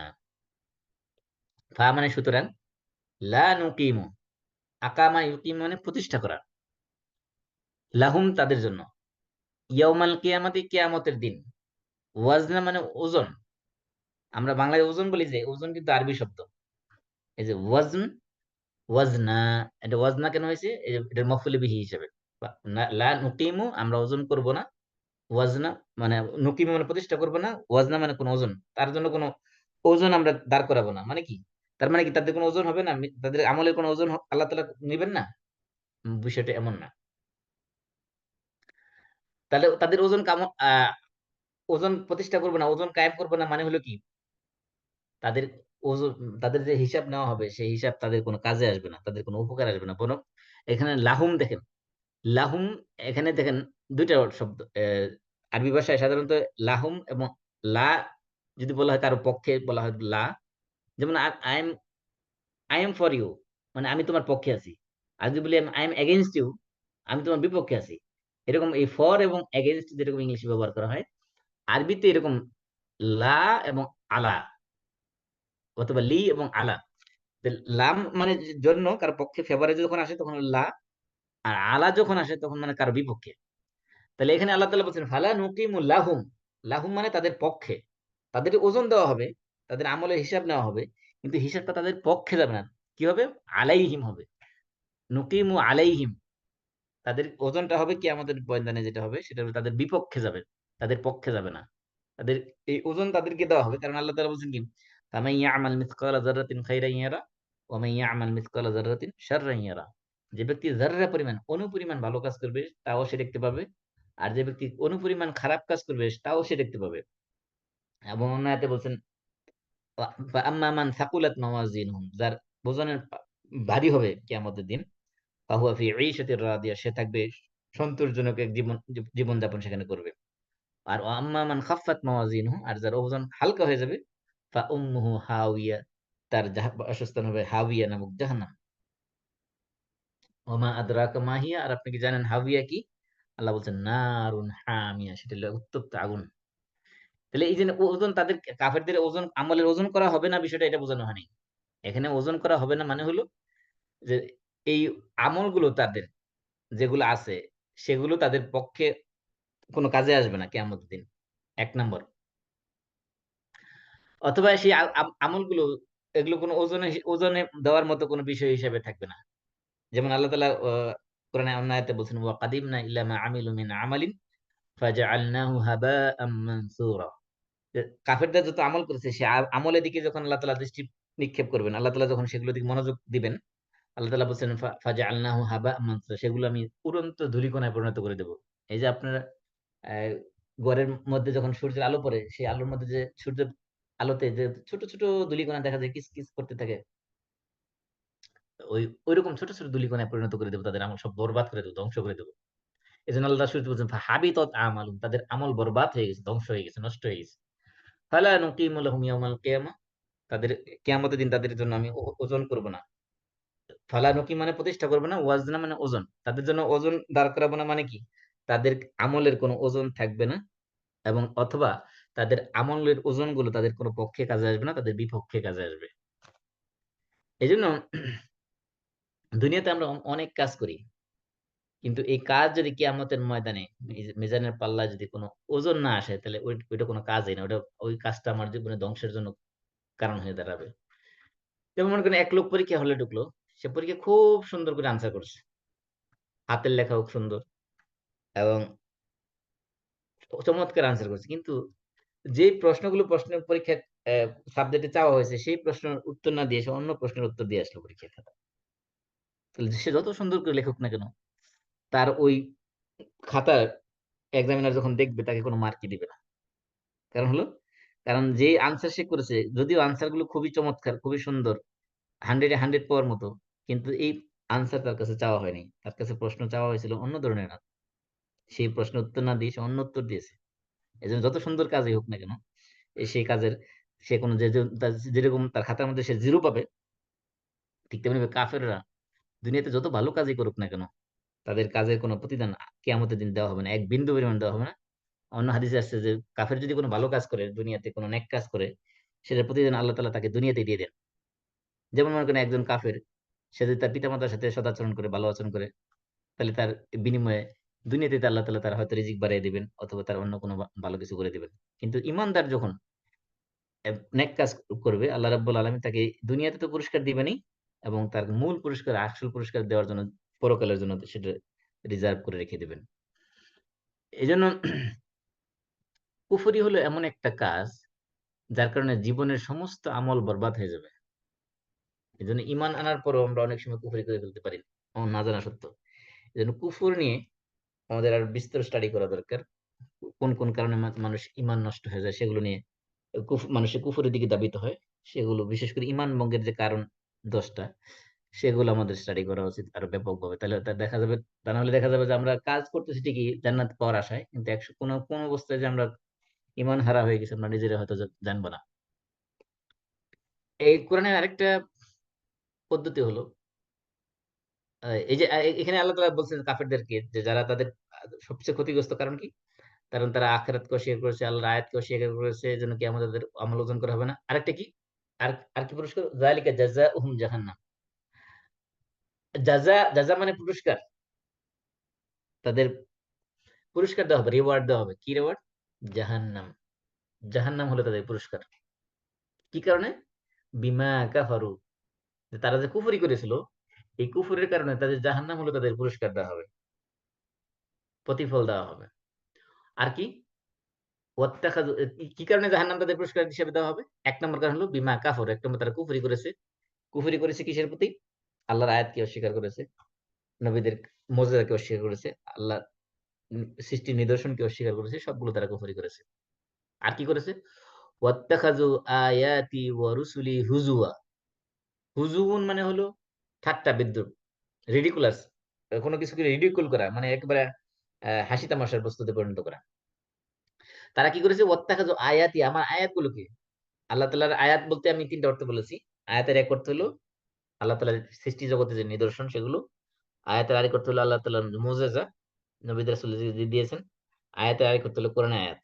এই তিনটা অর্থই এখানে প্রযোজ্য। তারা আমার আয়াতকে কি করেছে? আমার আয়াতকে এবং আমার রাসূলদেরকে হুজুয়া হিসেবে বানাইছে। হুজুয়া মানে কি? মানে তারা এটা হাসি তামাশার বস্তু। একটা বিদ্রূপ এবং কি বলে এটাকে? আ পরিহাস করা, উপহাস করা, পরিহাস করা, বিদ্রূপ করা, ঠাট্টা করা, এগুলোর বস্তুতে পরিণত করেছে। একটা হাস্যকর বিষয়ে পরিণত করেছে। এখনো দেখবেন যে কিছু মানুষ আছে যারা নিজেদেরকে বিজ্ঞান মনস্ক বলে দাবি করে। তাদের সামনে যদি কোরআনের আয়াত বলেন, হাদিস বলেন, তারা এগুলা হাইসা মানে উড়াই দিবে। হ্যাঁ? যেমন মনে করেন এই রিডিকুল করার বিষয়ের মধ্যে একটা আছে, যেমন আহ, এই যে সূর্য যে আল্লাহকে সিজদা করে, তারা বলতেছে সূর্য তো ডুবেই না, তাহলে আল্লাহ সিজদা করে কেমনে? এরকম অনেক কোরআনের বিষয় আছে যেগুলো তারা নিয়ে হাসি তামাশা করে। আল্লাহ তো বলছেন তারা কি করেছে? আমার আয়াতকে, ইত্তাখাযু আয়াতি, আমার আয়াতকে গ্রহণ করেছে কি হিসেবে? হুজুয়া, মানে একটা হাসি তামাশার বস্তু হিসেবে। আর কি? ওয়া রুসুলি, এবং আমার রাসূলদেরকে তারা ঠাট্টা বিদ্রূপের, হাসি তামাশার পাত্র বানিয়ে নিয়েছে। রাসূলদেরকে কিভাবে ঠাট্টা বিদ্রূপ করা হয়েছে? আহ কখনো কখনো রাসূলদেরকে বলেছে উনি হলেন একজন ইন্নাহু লামাজনুন, এটা একটা পাগল, মানে সাইকো। আবার কখনো বলছে কি? উনি একজন কবি। আবার কখনো বলছে উনি একজন গণক। আবার কখনো বলছে একজন জাদুকর। আবার কখনো বলছে উনি একজন গল্প আহ, গল্পকার। মানে রাসূলদেরকে এমন কোন, মানে তাদের চরিত্র হনন করার জন্য চেষ্টা করা হয়েছে। যেমন আয়েশা রাদিয়াল্লাহু আনহার ব্যাপারে জিনার অপবাদ দেওয়া হয়েছে, নাউযুবিল্লাহ। রাসূলের স্ত্রীকে জিনার অপবাদ দিয়েছে, যেটা আমরা অলরেডি সূরা নূরের মধ্যে পড়েছিলাম। এভাবে রাসূলের চরিত্র হনন করার জন্য চেষ্টা করা হয়েছে। রাসূলকে বিভিন্নভাবে তিরস্কার করা হয়েছে, অপমান করা হয়েছে, হাসি তামাশা করা হয়েছে। কোরআনের আয়াতকে মানুষ এখনো করতেছে, বিদ্রূপ করতেছে। এজন্য আল্লাহ তাআলা বলছেন তাদের জাহান্নামে দেওয়ার কারণ হলো, এক নম্বর তারা কুফরি করেছে, দুই নম্বরে তারা আল্লাহর আয়াতকে, আল্লাহর রাসূলদেরকে তারা ঠাট্টা বিদ্রূপে বস্তুতে পরিণত করেছে। এখনো দেখবেন যে কিছু বিজ্ঞান মনস্ক মানুষ আছে যারা মনে করে যে পরকাল বলতে কিছু নাই, দুনিয়ার জীবনই শেষ, পরকাল বলতে কিছু নাই। এই যে কোরআনের মধ্যে যে আমি একটু আগে বলছিলাম যে কোরআনের একটা বৈশিষ্ট্য হলো যে কোরআনে আল্লাহ তাআলা যখন আলোচনা করেন কোন জাহান্নাম নিয়ে বা জান্নাত নিয়ে, তো সেখানে প্রত্যেক জান্নাত এবং জাহান্নামের আলোচনার পাশাপাশি এখানে দুইটা জিনিস একসাথে আলোচনা করা হয়। এটাকে আরবিতে বলা হয় তারগিব ও তারহিব। এটাকে ইংলিশে বলা হয় ইন্টাইসমেন্ট এবং ইন্টিমিডেশন। ইন্টাইসমেন্ট এবং ইন্টিমিডেশন মানে, ইন্টাইসমেন্ট হলো কোনো জিনিসের প্রতি আগ্রহ সৃষ্টি করা, আর ইন্টিমিডেশন মানে কোনো জিনিস থেকে মানুষকে ফিরিয়ে রাখা, ভয় দেখানোর মাধ্যমে। তো এই জন্য আল্লাহ তাআলা মানুষকে যখন জান্নাতের আলোচনা করেন, পাশাপাশি জাহান্নামের আলোচনা করেন। আবার যখন জাহান্নামের আলোচনা করেন, তার পরপরই আবার জান্নাতের আলোচনা করেন। যে দেখবেন কোরআনের মধ্যে যখনই জান্নাতের আলোচনা আসবে, এর পরপরই জাহান্নামের আলোচনা আসবে। যখনই কাফেরদের আলোচনা আসবে, পাশাপাশি ঈমানদারদের আলোচনা আসবে। এরকম যখনই জান্নাতের নিয়ামতের কথা বলা হবে, পাশাপাশি জাহান্নামের ভয়ও দেখানো হবে। এটা কোরআনের একটা স্টাইল আলোচনা। এই জন্য দেখেন এই যে একটু আগে কাফেরদের জাহান্নামের শাস্তির কথা বলা হয়েছে, এরপরে আবার এখন ঈমানদারদের আলোচনা চলে আসছে।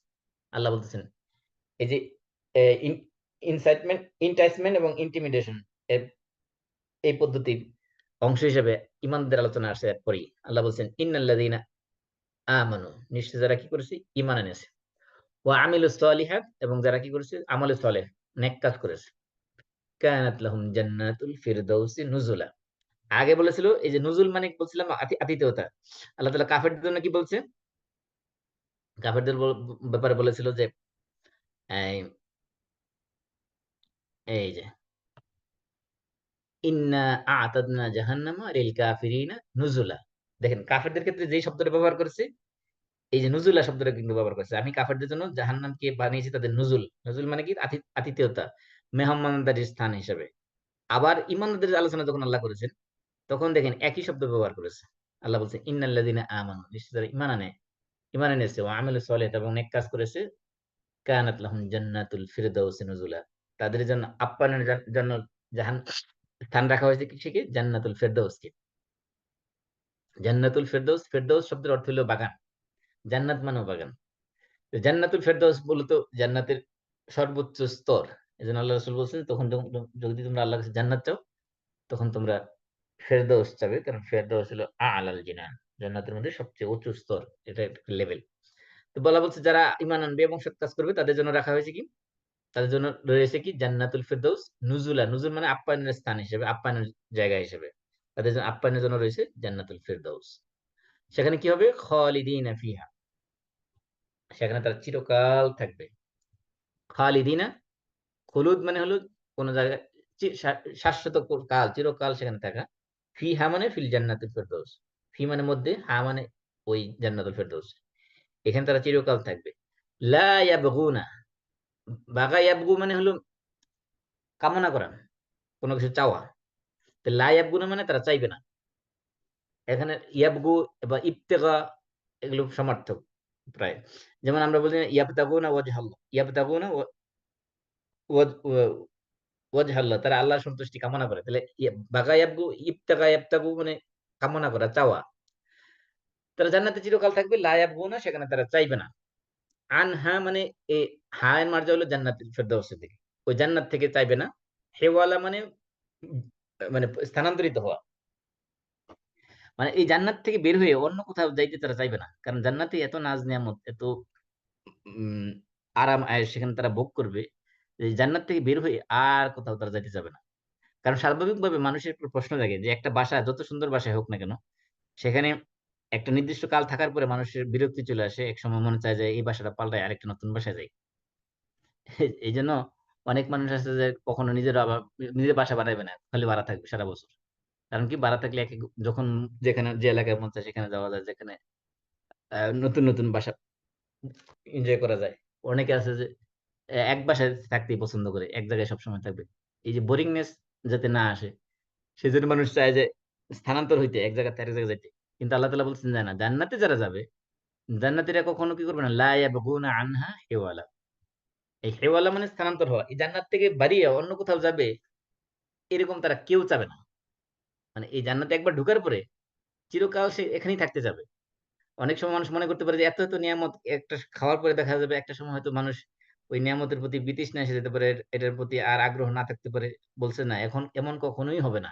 লা ইয়াবগুনা আনহা হিওয়ালা, হেওয়ালা মানে স্থানান্তর। এই জন্য আরবিতে আমরা যে ইয়ে করি, মানি যখন ট্রান্সফার করি ব্যাংক থেকে এক এক দেশ থেকে আরেক দেশে, সেটাকে আরবিতে হাওয়ালা বলা হয়। হাওয়ালা ওই হেওয়ালা থেকে, হেওয়ালা থেকে হাওয়ালা আসছে। হাওয়ালা মানে হলো মানি ট্রান্সফার করা এক দেশ থেকে আরেক দেশে, যেটার মাধ্যমে করা সেটাকে হাওয়ালা বলা, মানি অর্ডার মাধ্যমে। আরবিতে বলে হাওয়ালা, এখান থেকে ওই হেওয়ালা ওই শব্দ থেকে নেওয়া হয়েছে হাওয়ালা।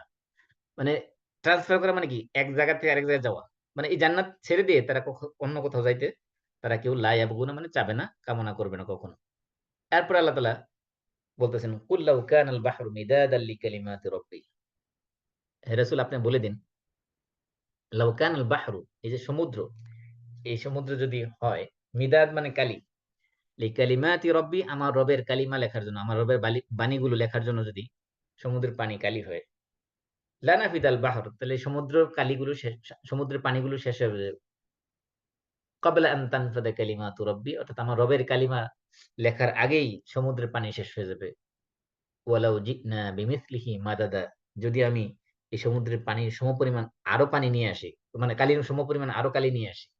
এই এই আয়াতের সমর্থক আরেকটা আয়াত, হুবহু এই ধরনের একটা আয়াত সূরা লোকমান 28 নম্বর আয়াতে বলা হয়েছে। সেখানে বলা হয়েছে, ওয়ালাউ আন্নামা ফিল আরদি মিন শাজারাতিন আকলামুন, পৃথিবীর যত গাছ আছে সমস্ত গাছ যদি কলম বানানো হয়, সমস্ত গাছ দিয়ে যদি কলম বানানো হয়, ওয়াল বাহরু ইয়ামুদ্দুহু মিন বা'দিহি সাবআতু আবহুরিন, এবং পৃথিবীর যত সমুদ্র আছে সমস্ত সমুদ্রের সাথে যদি আরো এরকম 7 গুণ সমুদ্র এড করা হয় এর সাথে, মা নাফিদাত কালিমাতুল্লাহ, এবং এই পৃথিবীর সমস্ত গাছের দিয়ে তৈরি করা সমস্ত কলম, এবং পৃথিবীর এই সমস্ত সমুদ্রের সাথে আরো 7 গুণ সমুদ্র যুক্ত করে কালি বানানোর পরে যদি সমস্ত গাছ দিয়ে, সমস্ত কলম দিয়ে, সমস্ত গাছের কলম দিয়ে, এবং সমস্ত এই সমুদ্রের সাথে আরো 7 গুণ সমুদ্র বারের যে কালি বানানো হবে, সেই কালি দিয়ে যদি আল্লাহর কালিমার ব্যাখ্যা লেখা শুরু হয়, আল্লাহর কালিমা লেখা শুরু হয়, এগুলো কখনো কি হবে না, মা নাফিদাত কালিমাতুল্লাহ, এগুলো আল্লাহর কালিমা লেখা তখন এই কালি শেষ হয়ে যাবে, গাছগুলো শেষ হয়ে যাবে, কিন্তু আল্লাহর কালিমা লেখা শেষ হবে না। এরপর আল্লাহ তাআলা সর্বশেষ আল্লাহ রাসূল বলতেছেন, হে রাসূল আপনি বলে দিন, কুল ইন্নামা আনা বাশারুম মিসলুকুম, হে রাসূল আমি তোমাদের, আপনি বলে দিন ইন্নামা আনা বাশারুম মিসলুকুম, আমি তোমাদের মতোই মানুষ। এখানে এই আয়াত নিয়ে বিশেষ করে আমাদের দেশে যারা এই সুফিপন্থী, তারা এই আয়াত দিয়ে আহ, যারা বলে রাসূল মানুষ, আমাদের মতো মানুষ না, নূরের তৈরি, তাদের বিপক্ষে এই আয়াতটা একটা শক্ত দলিল। এই আয়াতে স্পষ্ট আল্লাহ তাআলা বলছেন, কুল হে রাসূল আপনি বলে দিন, ইন্নামা আনা বাশারুম মিসলুকুম, আমি তোমাদের মতোই মানুষ। বাশার মানে মানুষ, মিসলুকুম মানে তোমাদের মতোই, মানে আমরা যেরকম রক্তের মাংসের মানুষ, আমাদের যে সকল বডি অর্গান যেভাবে তৈরি করা হয়েছে, আল্লাহ রাসূলের বডির যে অঙ্গ প্রত্যঙ্গ গুলো শারীরিক শরীরের সেভাবে তৈরি করা হয়েছে, আলাদা কোনো উপাদান দিয়ে তৈরি করে না। অর্থাৎ রাসূল নূরের তৈরি না, উনি মাটির তৈরি মানুষই। তবে পার্থক্য কি? ইউহা ইলাইয়া, আমার কাছে ওয়াহি আসে। ইউহা মানে ওয়াহি করা হয়, ইলাইয়া আমার প্রতি। তাহলে পার্থক্য হলো এই জায়গায়, রাসূল আমাদের মতই মানুষ, আমাদের কাছে ওয়াহি আসে না, কিন্তু রাসূলের কাছে কি আসে? ওহি আসে। পার্থক্য হলো এই জায়গায়, পার্থক্য নূরের তৈরি আর মাটির তৈরির মধ্যে না, পার্থক্য হলো ওহির মধ্যে। কি ওয়াহি আসে? আন্নামা ইলাহুকুম ইলাহুম ওয়াহিদ, যে তোমাদের ইলাহ হলো মাত্র একজন, তিনি হলেন কি? আল্লাহ তাআলা। সুতরাং ফামান কানা ইয়ারজু লিকা রাব্বি, সুতরাং যে ব্যক্তি আল্লাহর সাথে সাক্ষাৎ করতে চায়, রাজা ইয়ারজু মানে আশা করা, মান কানা ইয়ারজু যে ব্যক্তি আশা করে, লিকা মানে সাক্ষাৎ, রব্বিহি তার রবের সাথে, রবের সাথে সাক্ষাৎ করার যে আশা করে, অর্থাৎ পরকালে আল্লাহর সাথে সাক্ষাৎ করতে যে আশা করে, ফালিয়ামাল আমালান সালিহা, সে যাতে নেক কাজ করে। ফালিয়ামাল, লিয়ামাল এটা হলো আমর, আমরা গায়েব। ফালিয়ামাল সেজন্য আমল করে, কাজ করে, কি রকম কাজ? আমালান সালিহা, নেক কাজ। আর কি করে? নেক কাজ করলে জান্নাতে বাজা যাবে না, আল্লাহর সাথে সাক্ষাৎ পাওয়া যাবে না, তাহলে আর কি করতে হবে? ওয়ালা ইউশরিক বিইবাদাতি রাব্বিহি আহাদা, আর তার রবের ইবাদতের সাথে যাতে কাউকে শিরিক না করে। তাহলে ইবাদত করতে হবে, পাশাপাশি শিরিক থেকে মুক্ত থাকতে হবে। এই দুই দফা কাজ যদি আমরা করতে পারি, ঈমান আনতে হবে, ফালিয়ামাল আমালান সালিহা, আমলে সলে করলে হবে না, সাথে ঈমান তো অবশ্যই লাগবে, কারণ ঈমান হলো মূলধন, মূলধন না থাকলে প্রফিটটা আসবে কোথা থেকে? ঈমান ছাড়া আমলে সলে হলো তলাবিহীন জুরি। একটু আগে আমি বলেছিলাম যে কাফেরদের আমলের কোনো দাম আল্লাহর কাছে থাকবে না, কারণ তাদের ঈমানে নেই। তো প্রথমত ঈমান লাগবে, যেন আল্লাহর সাথে সাক্ষাৎ করতে হলে ঈমান লাগবে, আর কি? আমালান সালিহা, আমলে সলেহ লাগবে। আর ঈমান থাকলে, আমলে সলে থাকলে হবে না, এই ঈমানকে সব ধরনের কলুষতা মুক্ত করতে হবে, অর্থাৎ শিরক বিদআত মুক্ত করতে হবে। এজন্য আল্লাহ বলেছেন ওয়ালা ইউশরিক বিইবাদাতি রাব্বিহি আহাদা, আর তার রবের সাথে, রবের ইবাদতের সাথে কাউকে কি করবে না? শিরক করবে না। এই আয়াতটার মাধ্যমে আল্লাহ তাআলা এই সূরা কাহফের কনক্লুশন টেনেছেন। এজন্য এই কনক্লুশনের যে আয়াতগুলো, এগুলো খুবই গুরুত্বপূর্ণ আমাদের জীবনের জন্য। আল্লাহ রাব্বুল আলামিন এ থেকে শিক্ষা নিয়ে আমাদের জীবনে আমল করার তৌফিক দান করুন। আমাদের সবাইকে জান্নাতুল ফেরদাউসকে নুজুল হিসেবে আল্লাহ তাআলা আমাদের জন্য মনোনীত করুন, এবং জাহান্নাম থেকে আমাদেরকে সবাইকে পরিত্রাণ দিন। আমিন। আপনাদের কারো কোনো প্রশ্ন আছে? না থাকলে আমরা শেষ করে দিচ্ছি। আমরা সবাই কাফারাতুল মাজলিস পড়ি। সুবহানাকাল্লাহুম্মা ওয়া বিহামদিক, আশহাদু আল্লা ইলাহা ইল্লা আনতা, আস্তাগফিরুকা ওয়া আতুবু ইলাইক। আসসালামু আলাইকুম ওয়া রাহমাতুল্লাহি ওয়া বারাকাতুহু। ওয়ালাইকুম আসসালাম ওয়া রাহমাতুল্লাহি ওয়া বারাকাতুহু।